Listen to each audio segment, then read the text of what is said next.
आपण जेव्हा कुठल्या व्यक्तीवरती प्रेम करतो ना, तेव्हा आपल्याला माहीत असतं बरं का, की आपण त्या व्यक्तीवरती का प्रेम करतोय. आणि सर्वप्रथम आपल्याला त्या व्यक्तीच्या कुठली तरी एखादी गोष्ट आवडते आणि त्यामुळे आपण त्या व्यक्तीच्या पूर्ण प्रेमामध्ये पडतो.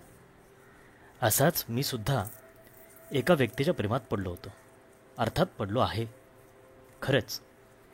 आणि ऐकायला गंमत वाटेल, पण मी खरोखर जेव्हा त्या व्यक्तीला पाहिलं तेव्हा सर्वप्रथम मला जे आकर्षित झालं ते तिच्या डोळ्यांच्याकडच्या, किंवा मी म्हणेन की तिचे ते नयन, तिचे ते डोळे, तिचे ते बोलके डोळे. पण आज तागायत मी तिच्या त्या डोळ्यांची भाषा मात्र काही समजू शकलो नाही. म्हणून आज वाटलं की एक कविता करावी. माझ्या कवितेचं नाव आहे तुझ्या नयनांची भाषा. ते काळेभोर टपोरे तुझे ते नयन, जसे गोड द्राक्षांचा घड, त्यात दिसणारा तो खोल पांढरा रंग, जसा शुभ्र पाण्याचा झराच ग. हळूच लवलवतात पापण्या छान तुझ्या, जसा मोरांचा पिसारा, कधी कळणार मला तुझ्या नयनांची भाषा. हळूच लवलवतात ते शोध कुणाचा घेतात, लावून ध्यान सारे वाट ते पाहत असतात. भावना त्या तुझ्या मनातल्या जणू ओसंडतात तुझ्या त्या नयना, वेगळे काहीच बोलावे लागत नाही तुला, बोलतात तुझे ते नयन. आणखी काय हवे सांग, कधी कळणार मला तुझ्या नयनांची भाषा.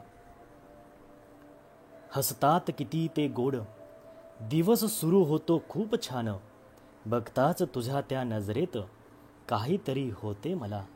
सांगू काय इथे मी, भेट तू मला एकदा, डोळ्यात डोळे घालूनी पाहू देत मला जरा, समजवून घेऊ देत तुझ्या आयुष्याचा घडा. कधी कळणार मला तुझ्या नयनांची भाषा. नको कुठलाच शृंगार, नयन तुझे ते छान, काजळाची एक रेघ जणू चित्रावरील बॉर्डर.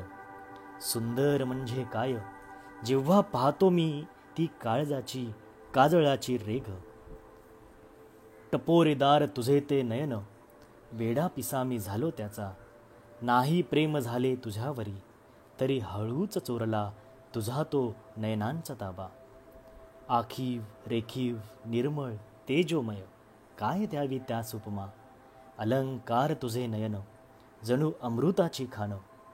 एकदाच बघ माझ्याकडे हळूवार त्या नजरेतून, दिसेल तुला माझे प्रेम त्यामध्ये ग, दिसेल तुला माझे प्रेम त्यामध्ये ग. कधी कळणार मला तुझ्या नयनांची भाषा, कधी कळणार मला तुझ्या नयनांची भाषा.